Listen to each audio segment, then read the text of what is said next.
जैसा पंडित श्याम बिहारी दुबे ने कहा कि गुरुदेव का आह्वान सुना और हम दौड़े चले आए, ऐसा तो है नहीं। शायद आप में से भी किसी के साथ ऐसा नहीं हुआ हो। गुरुदेव ने तो रस्सियों से जकड़ करके लोगों को, विवश करके लोगों को अपने पास तक बुलाया, क्योंकि हम उस भौतिकता से निकलने वाले थे नहीं और आज भी उसमें जकड़े हुए हैं। परम पूज्य गुरुदेव ने यहाँ बुलाया, कुछ भी नहीं बना था, कुछ भी नहीं था। हर की पैड़ी पे जब रिक्शे ने उतार दिया था और कहा आगे कुछ नहीं है, ऋषिकेश तक जंगल है, सड़क भी नहीं थी, तो कहाँ जा रहे हो। जब यहाँ आ गए और गुरुदेव ने कहा हमेशा के लिए आ गए, बहुत अच्छा किया। कोई खुश होता होगा। पैरों के तले की ज़मीन खसक गई थी, नौकरी गई। हाँ, ये क्या कह रहे हैं, हम तो इसलिए नहीं आए थे। पर जब उन्होंने रोक ही लिया, परम वंदनीय माता जी ने कहा वर्षों से हमने इसके ऊपर विचार विमर्श किया है कि अब तुम्हें यहीं रहना है हमारे पास, हमेशा हमेशा के लिए। जब माता जी ने कह दिया तो क्या करते, विवश हो गए। विवश हो के रहे, प्रसन्न हो के नहीं, किसी तप साधना के लिए नहीं, कोई बड़ी आस्था थी हमारे अंदर नहीं, ऐसा भी नहीं था। हमारा मन जानता है कि अब बचपन की तरह से हम गुरुदेव से तमाम वो प्रश्न किया करते थे जो एक बालक अपने पिता से भगवान के बारे में या किसी के बारे में करता है, और वो उसका समाधान किया करते थे धीरे धीरे। ये समझ में नहीं आता था कि आखिरकार एक पढ़े लिखे व्यक्ति को, एक छोटी उम्र के व्यक्ति को एक साधना के लिए कह कर के यहाँ बुलाया क्यों गया, हम क्या करेंगे, आगे का भविष्य क्या होगा, उन्होंने कभी नहीं बताया। और अंतिम दम तक हम सोचते रहे, वो नहीं बताते रहे कि तुम्हें भविष्य में करना क्या है। कोई हमारे लिए कार्य निर्धारित नहीं हुआ, हम में से किसी के लिए नहीं निर्धारित। यही कह जाते कि ये विभाग तुम्हें संभालना है, ऐसा ऐसा करना है, ऐसा कोई भी नहीं कह सकता। सुबह ये काम कराते थे, शाम को इधर का काम कराते थे, कभी ऑफिस में रखते थे, कभी क्षेत्रों में भेज देते। आखिर करना क्या चाहते हैं, पर कभी उन्होंने स्पष्ट नहीं किया और वो कराते रहे। मन बड़ा विचलित रहता था। हमारे साथ एक सहयोगी थे, अब नहीं रहे, ठाकुर वीरेंद्र सिंह जी। उनके साथ बैठ कर के हम लोग चर्चा करते थे कि ये बाबा कहता क्या है, बोला मूर्ख बनाता है। वो यही कहते थे कि ये मूर्ख बनाता है, कहीं कुछ नहीं है। तो क्या गुरुजी ने जो ये कहा है कि मैंने जितना भी किया है, रात 12 बजे मैं उठता हूँ और अपनी साधना करता हूँ, अपना लेखन करता हूँ, तो ये झूठ है। बोला बिल्कुल झूठ है, कोई नहीं उठता, कौन देखता है रात को 12 बजे उठते हैं कि नहीं। ये भी सही है। नए नए आए थे, मन में भी शंका हुई कि हो सकता है ऐसा होता हो, पर जांचना चाहिए। सामने के गेट पे हमने अपनी रात की ड्यूटी लगाई, दोनों ने तसला जलाया, वहाँ बैठे रहे रात के 12 बजे और बिजली जल गई। भाई बिजली तो जल गई, गुरुजी उठ गए हैं। बोले उठे नहीं होंगे, पेशाब करने के लिए उठे हैं, अभी बंद हो जाएगी। देखते रहे, वो बंद नहीं हुई। 1 दिन, 2 दिन, 1 सप्ताह, 2 सप्ताह, यही क्रम चलता रहा, लेकिन वो बंद नहीं हुई। भाई गुरुजी कहते हैं तो सही कहते हैं। गुरुदेव पे थोड़ा थोड़ा तो विश्वास करें। इन्होंने इतनी साधना की है, इतने अनुष्ठान किए हैं, इतना ये किया है, अब कौन सबूत देगा इसका। एक बड़ी समस्या है। अगर आप दुनिया से कहें कि मेरे गुरु ने इतना तप किया, इतना जप किया, अरे ऐसा तो सभी बोलते हैं, कहीं देखा है आपने।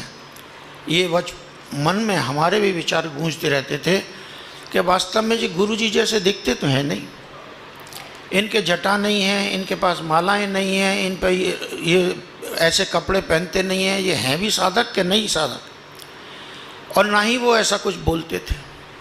मन विचलित तो रहता था, पर क्या करें, हैं जब्बर मारे और रोबन न दे, वो वाली स्थिति गुरुदेव के साथ थी।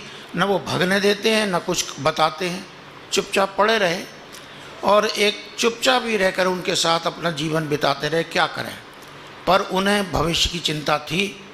उनके जाने के बाद उनके बारे में बताएगा कौन, कौन कहेगा कि मेरे गुरुजी कैसे थे, उन्होंने क्या क्या किया। तुम प्रत्यक्ष प्रमाण बनोगे। हम लोगों को जो उन्होंने छुटपन से पकड़ा था वो इसलिए पकड़ा था कि मेरे साथ रहो, मेरी गतिविधियों को देखो, परखो, और जब तुमको किसी को बताना पड़े तो गर्व से कहना कि मेरा गुरु ऐसा था, क्योंकि तुमने देखा है। किसी ने तो पढ़ा होगा गुरु जी के बारे में, सुना होगा गुरु जी के बारे में, लेकिन तुम प्रत्यक्ष प्रमाण हो जिसने इसको देखा। आप अपने गुरु के को देखे नहीं हो, जाने नहीं हो, सुन लिए हो, तो गुरु के प्रति क्या श्रद्धा होगी। हनुमान जी की श्रद्धा केवल इसलिए थी कि उन्होंने अपने भगवान को देखा था, परखा था, और उनके लिए जान देने के लिए वो तैयार हो गए थे कि आप यहाँ बैठो, बाकी काम मैं करके आता हूँ। वो साहस हमारे अंदर पैदा कब होगा, जब हम अपने गुरु के बारे में वो सब तथ्य जानें कि ये हैं कौन। और हकीकत में सुबह 5 बजे वो हम लोगों को बुलाते थे, और बुला करके काम तो दोपहर की गोष्ठी में बताया करते थे, लेकिन सुबह बुला करके वो ये धीरे धीरे करके अनुभव कराना चाहते थे कि वो इस शरीर में रहने वाले चेतना नहीं है, वो कोई और है। कभी भी वो कह देते थे आज हमारे दादा गुरु ने हमको संदेश दिया कि प्रज्ञा पुराण लिखेंगे। अरे कहाँ से प्रज्ञा पुराण आ गया, ऐसा तो कुछ सुना भी नहीं है। तो हम लोग हंस देते थे कि प्रज्ञा पुराण, अखंड ज्योति लिखने वाला प्रज्ञा पुराण लिखेगा, पुराणों की भाषा अलग है और अखंड ज्योति की भाषा अलग है, ये क्या लिखेंगे। तो पूछा भी उनसे कि साहब पुराणों की भाषा तो अलग है, एकदा नैमिषारण्य ऋषय सोनिका दया, हाँ हाँ हाँ यही भाषा है। मैंने एक अध्याय लिखा है, मैं दिखाऊं, और वो दिखाते थे कि लो पढ़ के देखो, वही भाषा। गजब हो गया। एक एक चीज़ वो दिखाना चाहते थे कि मैं कौन हूँ। एक दिन गुस्से में वो बोले कि ये सब बातें तुम नीचे जाके बच्चों को बताया करो। क्यों? नीचे इसमें बता के क्या करेंगे। अब वो सबसे तो नहीं कह सकते कि मैं त्रिलोकी हूँ, मैं भगवान का अवतार हूँ, मैं शंकर हूँ, मैं विष्णु हूँ, सबसे तो नहीं कह सकते, लोग हंसेंगे। आप 2-4 को बता सकते हैं और तुम बेटा धीरे धीरे बता देना। लेकिन हम लोग मुस्कुरा के रह जाते थे कि ये गपबाजी हम नीचे जाके बताएंगे। और हमने शायद आज पहला दिन होगा जब इन रहस्यों को खोलेंगे, अभी तक हमने भी नहीं बताया। किसी ने भी, जो हमारे साथ जाते थे ऊपर, किसी ने भी किसी को नहीं बताया गुरुजी हैं कौन। अपना अपना काम करते रहे। लेकिन गुरुदेव चाहते थे कि मेरे विषय में मेरे जाने के बाद लोग जानें, जीवित रहते समय नहीं।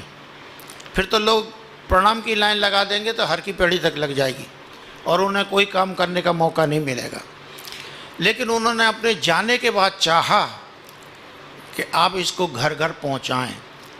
श्याम बिहारी जी और नमो नारायण जी, आप सब क्षेत्रों में जाके भगवान के अवतार के उद्देश्य को बताते हैं और यही बताते हैं, राखें निज सुत सेत, अपनी बात को रखते हुए जग विस्तार हैं विशद जस। पूरे संसार में इसको फैलाते हैं। वो फैलाने वाले अब आप और हम हैं। गुरु जी तो चले गए करके, उन्होंने क्या किया है, कैसे किया है, अब इसको कौन जानेगा। वो लिख गए। क्यों लिखा उन्होंने इतना, पूछते थे हम लोग तो बोले मुझे तुम पे भरोसा नहीं है, तुम कहोगे भी किसी से कि नहीं। जीवन के अंतिम समय तक 80 वर्ष की अवस्था तक वो लिखते रहे हैं। और इसका प्रमाण देने के लिए जब सुबह प्रणाम होता था तब भी वो लिखते हुए दिखते थे। एक दिन हमने कहा जब प्रणाम की लाइन चलती है तो आपको ऐसा बैठना चाहिए, आशीर्वाद मुद्रा में बैठना चाहिए, लोगों को देखना चाहिए कैसा क्या है। ये क्या है कि आप इस समय भी कलम चलाते हैं, रात भर तो लिखते ही हैं, इस समय क्यों लिखते हैं। बेटे तुम बताओगे नहीं किसी को कि ये अखंड ज्योति मैंने ही लिखी है, ये वेद पुराणों का भाष्य मैंने ही किया है, अपने वजन से ज़्यादा साहित्य मैंने ही लिखा है, तुम बताओगे नहीं। तो मैं प्रूफ दे रहा हूँ कि मैं ही लिख रहा हूँ। जब तुम प्रणाम करने आए थे देखा था ना मैं लिख रहा था, हाँ मैंने ही लिखा है। गुरुदेव के सामने ही लोग कह देते थे, किन्हीं किन्हीं से लिखा करके अपना नाम डाल करके किताबें छाप दी। ये हमारी श्रद्धा है। इसलिए उन्होंने प्रूफ देने के लिए बोला मैं तो कसौटी पे कसा जाना चाहिए।